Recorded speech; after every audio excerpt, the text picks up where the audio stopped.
Happy Halloween and welcome to the final part of Norty's Spooktacular Film Exaggeration Marathon. Well, here we are. The last film, the one from the 2010s. You know, I had some options. Could have done a shitty found footage movie or one of those James Wan wannabes, but instead, I'm gonna do one from a company that's pretty much been dominating the horror scene the past 10 years. Blumhouse Productions is a production company headed by Jason Blum. While they've technically been around since 2006, they released their first smash hit in 2009, Paranormal Activity. They usually stuck to 2 to 4 movies a year for a while, but then started cranking out low-budget films damn near every month. There were some dramas in there, but for the most part, they've been doing horror films. And because they keep the budget so low, most of them don't go above 10 million, they are able to turn a profit. Most of them. And while that means they will of course release some crap, I think over the past few years they've been pretty consistent. Some of them have been nominated and even won Oscars. And a lot of them can be a bit more ambitious than some higher budget films. Hell, just in the first 3 months of 2019 they released Glass, Happy Death Day to You, and Us. And whether you like them or not, you have to give them credit for being a bit more different than other movies like them. But we're not going to talk about those films. Instead, we're going to talk about one of their most critically panned films of the past few years. And it's the only one in which they actually put their name in front of, meaning the official title is Blumhouse's Truth or Dare. Released in 2018, Blumhouse's Truth or Dare was directed by Jeff Wadlow, who also did Never Back Down and Kick-Ass 2. On a budget of $3.5 million, the movie was a huge financial hit, making around $95 million. Not bad given that it opened around the same time as another, much more critically successful horror movie, A Quiet Place. Critics panned it with only a 15% on Rotten Tomatoes, and audiences didn't care for it either. It currently has a 5.1 on IMDb, but what do they know? So does The First Purge, and I like that movie. You also may know this is one of 2 movies named after childhood games that came out that year. It was also one of their few wide-release PG-13 films, as most of them got an R. That doesn't mean it has to be bad. Split and Happy Death Day were PG-13, and they were awesome. So let's end this spooktacular marathon. This is Blumhouse's Truth or Dare. We open with a young woman entering a store near the US-Mexico border. She goes up to the cashier, and all of a sudden from the back he asks her truth or dare. Apparently she picked dare, which was a stupid idea, and is forced to set a woman on fire. Cut to our main character Olivia, played by Lucy Hale, who makes videos for Habitats for Humanity. Her best friend Marky, not played by Jennifer Lawrence, although distractingly looking like her, asks her to come with them to Mexico on spring break. I already signed up for Habitat. I know. Yeah, I'm a trip leader. No, I know. This is our last chance to have some fun before life tears us apart. She has a prior engagement, you stuck-up bitch. You know, I really didn't want to have to do this, but you've left me no other choice. I unsigned you up. You what? I told Habitat you got shingles. You told the charity she promised she would do something for that she was sick.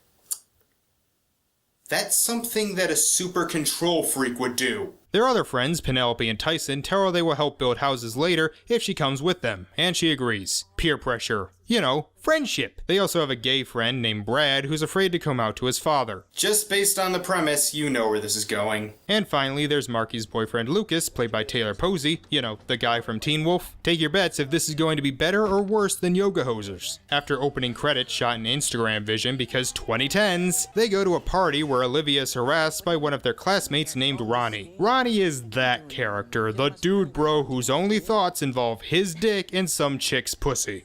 Hey, where's Marky? Maybe we could do like, you know, a little menage a trois? You know what? She's actually with her boyfriend, Lucas. What about like a menage a dos? Well, he's gonna die painfully. She's saved by a man named Carter, and as the two hit it off, he tells them about a secret location they can go to drink so they don't have to go back to the room. That location? An abandoned church in the middle of nowhere. Because where else would you drink? As they look through the ruins, you know, for the memories, Olivia finds an urn with some horrible smell coming from it. Yo, chill out, O-Dog, it's just me. Jesus, Blumhouse, you're better than this. Ronnie came too because he followed them. Okay, everybody, get behind me. And 1, 2, 3. Yo, will you tag me in that?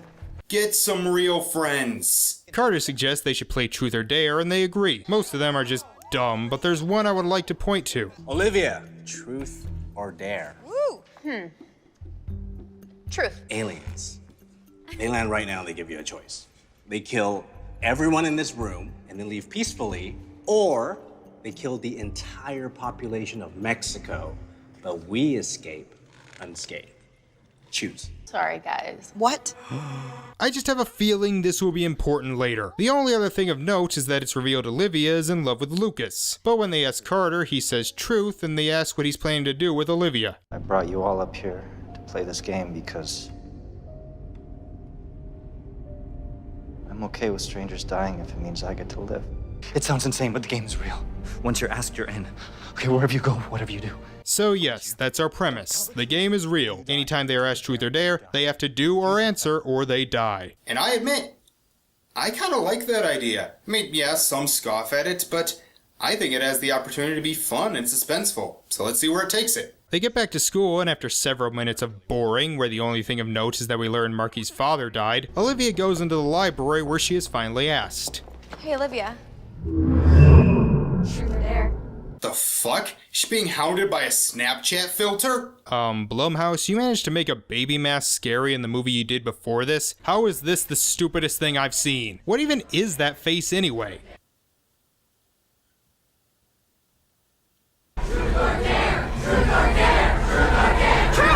Stop! What secret does your best friend make you hide? Marky's constantly cheating on Lucas.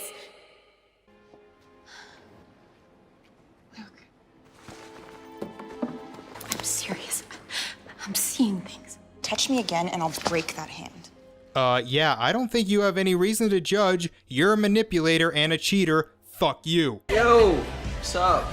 You wanna play? You look like a girl who's good with balls. Please kill him painfully. He's asked and says dare, and she tells him to get on a pool table and show everyone his dick. But he's insulted and refuses to do it, so the demon takes over him and then...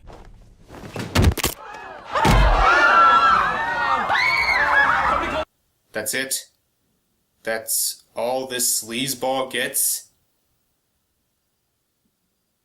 I'm disappointed. As Olivia tries to explain herself, they all see the video of Ronnie dying. I'm not sure why everyone is spreading a fucking snuff film, but okay. Olivia is the only one taking this seriously, but Lucas is then followed. It doesn't take possession of another person, instead it asks him in graffiti, and I guess also has the magic quote Professor Umbridge had. He answers truth and tells Olivia that he's been in love with her since they met. But he says it in the third person, which is weird since he's telling Olivia. What the fuck? I've had feelings for Olivia since we met. So they all meet up. What is all this? An intervention? I always thought day drinking Penelope would be first. Thanks. Alright, that was funny. They try to convince the others, but they don't believe it. Olivia, I mean, this is next level. You can't take responsibility for humiliating me in front of everyone and ruining my relationship, so you come up with some insane story that a game made you say it? Again, fuck you. You're the cheater. Marky gets a text asking truth or dare, and she answers dare, and it tells her to break Olivia's hand. This is a somewhat suspenseful scene because, well, getting slammed in the hand with a hammer would hurt. And when she does, they take her to the hospital where Brad goes to the vending machine and gets asked by a corpse and says truth. His homophobic father shows up, and just as you would expect... I want the truth. Oh, what, you couldn't show us that? Well, apparently it went okay. Okay, hold on. Your dad didn't know that you were gay? Your ringtone's Beyonce. What the fuck? That's a joke I expect from 10 years ago. Well, now it's Tyson's turn, the second worst character in the movie. And by far the worst acted. To be fair, the character is so obnoxious, I don't think anyone could pull it off. But he's in for a med school interview, and it does that thing where they think it's about to ask, but then it turns out it didn't, and then he has to go back in, and that's when the demon takes over and locks the door to ask. Did the demon have trouble finding him or something? Because if not, that's just dumb on his part. It asks him if he's been forging prescriptions, which was established earlier he does, and he lies. So it takes him over and stabs him with a pen. Again, seems kind of like a mad death for this movie. Now that they're all on board, they decide to only choose truth to make it easier. As the rest of them try to find Carter, they find footage of that arson death from the beginning. And I think a news website wouldn't just show someone's death like that. They find her on Facebook and try to get in contact with her. I know the game dared you to set that woman on fire. Tell me where to meet you, or I'll wait outside your family's house until the game dares me to do the same to them. Marky, you cannot send that. If you want to live, you need to stop thinking about other people and start thinking about yourself. Seriously, you are just the worst person. None of us wanted to play that stupid game. The only reason I went on that trip was for you. You said you needed your best friend. All right, come on, guys. No, but now I realize it's not about friendship or I choose you. It was about me being there to cover your ass while you hooked up with randoms. Hey. Yeah, that's completely true. Meanwhile, a very drunk Penelope, distraught over her boyfriend's death, is asked by her own reflection, truth or dare, but it won't let her pick truth. So she picks dare, and it dares her to walk across the roof's edge until she finishes a bottle of alcohol. This is so far the best part of the movie. It's legit suspenseful, I don't want Penelope to die, and it doesn't cut away like it did with Brad's challenge. Of course, they manage to save her, and she's completed the dare, so she's safe. The Firestarter woman named Giselle messages them and they go to meet her. She tells them that they went to that church and played Truth or Dare, and one of her friends, named Sam, trashed the place, and she thinks it's karma. My friend just had a turn in the game, wouldn't let her pick truth. Do you know why? It's how we played. We called it 2 truths and a dare. If 2 people picked truth in a row, then the next person had to do a dare. That's the dumbest thing I've ever heard. Who would play if you had to pick dare? She tells them she had to pick dare for her turn, and the dare was to kill Olivia. But Penelope jumps in front of her and dies. We just had an entire scene about saving her, and in the very next scene, she dies. What was the point? Since she technically didn't complete the dare, she gets overtaken and shoots herself in the head. They are taken to the police station where the chief seems to think that something supernatural is going on, but nothing really comes of that. Brad goes with his father as the rest look up what they can on the church, but Olivia is forced to answer. That's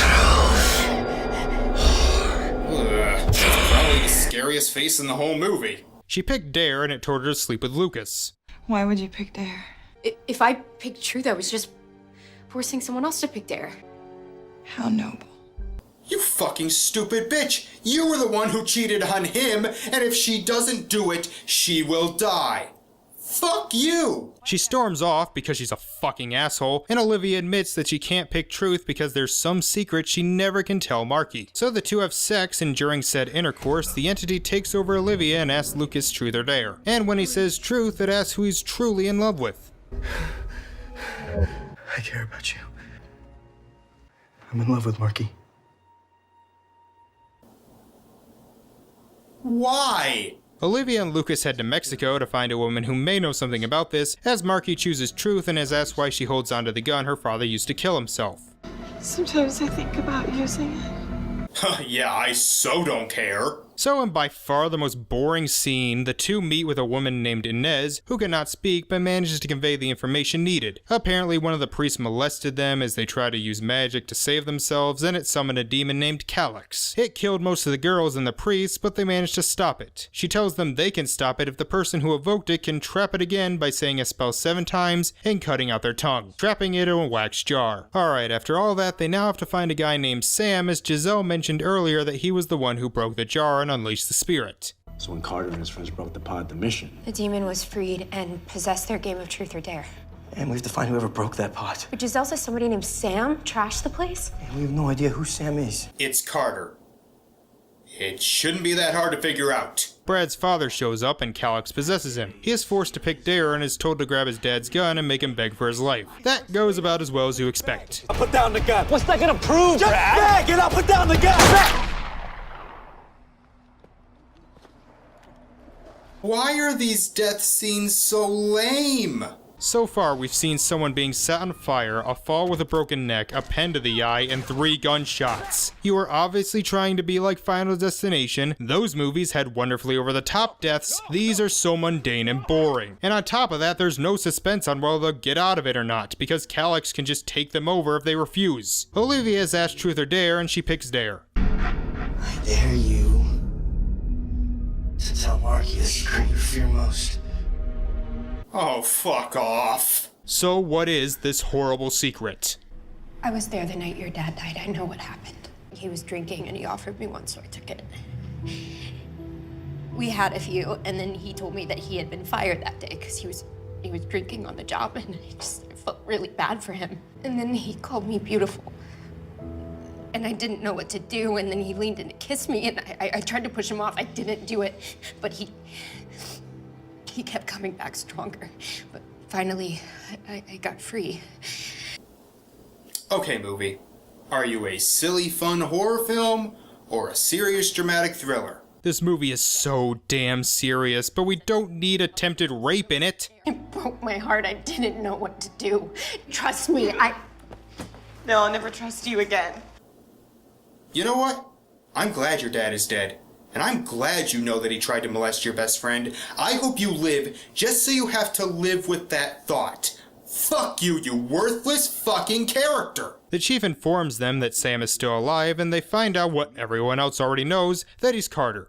But Giselle acted like they were different people? Well, she was probably trying to protect him, but she slipped up and she used his real name. Come on. Not sure why she was trying to protect him when it was his fault, but whatever. They get to Carter/Sam's place, who is trying to barricade himself in his apartment. So, has he been playing along this whole time? Whatever, they all head back to the church, and as Sam recites the poem, Lucas takes his turn and picks a dare. It tells him to kill either Olivia or Marky, and so decides to leave. Why did you pick Dare? Because I knew if I didn't, then one of you would have to. The game's almost over. Pick truth! This ending has its moments, but to cut a long story short, both Lucas and Sam die, meaning they can't stop it. Lucas refused to stare to save us. Yeah, big help that turned out to be, so I guess that's it. No, they trick Calyx into getting involved in the game. How do we get out of this game alive? You can't.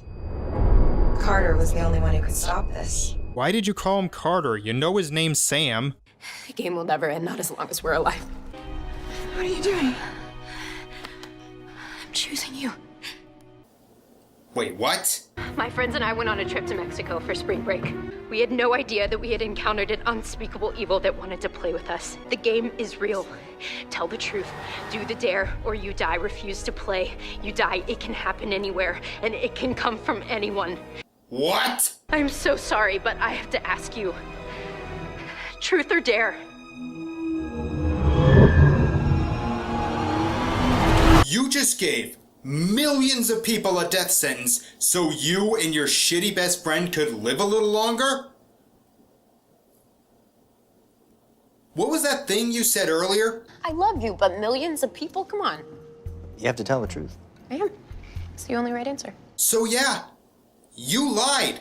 Shouldn't you have been the first one to die? This is one of the worst endings I've ever seen. One, how does that work? I thought all the players had to be in the church. You mean you can stream it and that works too? And the second and by far the most important thing, this makes Olivia such an unlikable asshole. She was one of the few characters I liked and she just ruined it. You essentially started a genocide so you and your friend, who for most of the movie has been a total bitch to you, could live. Were you trying to be like the ending to The Ring? Well, here's the problem. That tape will not lead to a near extinction level event. This is on the same level as Cabin in the Woods ending, except Cabin in the Woods was a great movie up until then. This wasn't. Fuck you, Olivia. Before the ending, I would have said no. After the ending, oh yeah. Most of the movie is just wasted potential. The acting is hit and miss, the deaths are all boring, half the characters are unlikable, and it has several scenes that just drag on. But it did have a few moments of genuine suspense. Lucy Hale gives a really good performance, it has some decent atmosphere at times, and even though the tonal shifts were jarring, it at least had some ambition. I may have just said it was bad, but not terrible, but that ending just left such a sour taste in my mouth that I can't forgive. But there's another reason I hate this movie. You see, the very first time I saw it was last year, on July 21st. Yeah, it was a Sunday, I believe, Saturday or Sunday, I can't remember, but you know what happened after that? The worst week. Yes, after watching this movie, I totaled my car and destroyed any chance of 2018 being good. Meaning this movie actually ruined my life. Fuck you, Truth or Dare. Oh, and if you remember earlier this summer, I reviewed both Smart House and Norbit, and said that come Halloween I would ask if any of the films I reviewed were scarier than those two. No, the answer is no. I mean, Idle Hands was never meant to be that scary, but every single other one didn't have the creep factor of Smart House or the pure pants-shitting terror of Norbit. So, there you go. Well, that ends the Spooktacular Marathon. I hope all of you have a very happy Halloween. Thank you all for watching. But before you leave, I have one question to ask. Truth or Dare?